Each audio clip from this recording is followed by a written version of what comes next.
stigning. Jeg tror det 10%. Det skal bli hardt når jeg finner en buss. Hvor, det vet jeg ikke.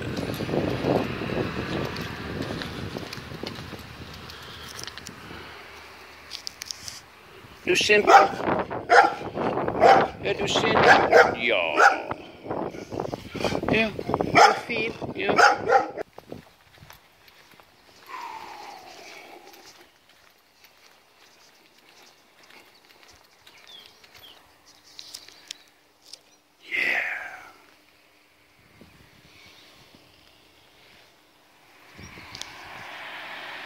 Det kjører sterkt her. Enten oppe eller nede.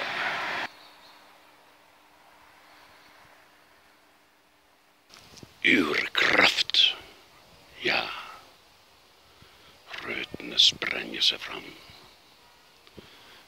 Heime så er det mer steinsprang av frosten og tining og vår. Men her er det sommer nesten hele året.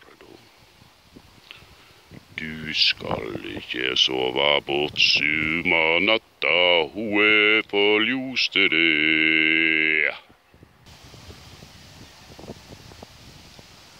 Jeg lurer på om jeg skal klare å gå helt ned.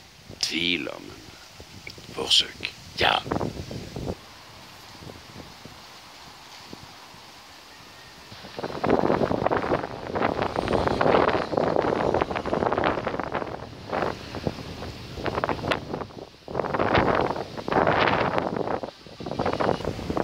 Det står et blindveiskilt nær i der. Jeg får se litt begge borte her. Kanskje det at det går i retur og knapt inne i stedet for en vei opp.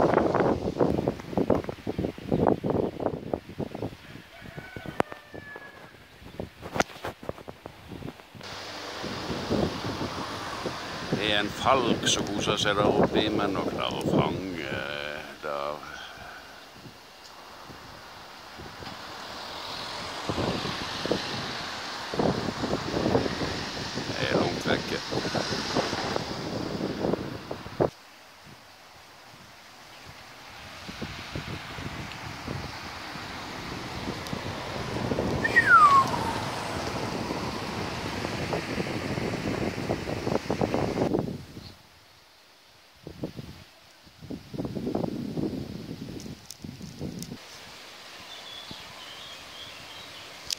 Løfter og sluk og daler og topper, ja.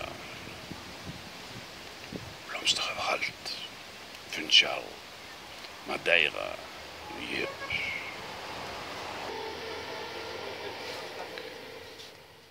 En øl, det er busstopp her, og sitte og vurdere. Skal jeg sitte og vente til neste buss, eller skal jeg gå videre? Wow. Skal latskapen få overta, eller skal trimmen vinne? Det har vært mange timer gang i dag.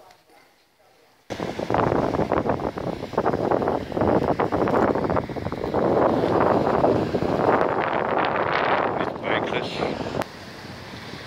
Her er busstopp nede i, så da tar jeg sjansen på å gå på direkten. Jævla nedbakke.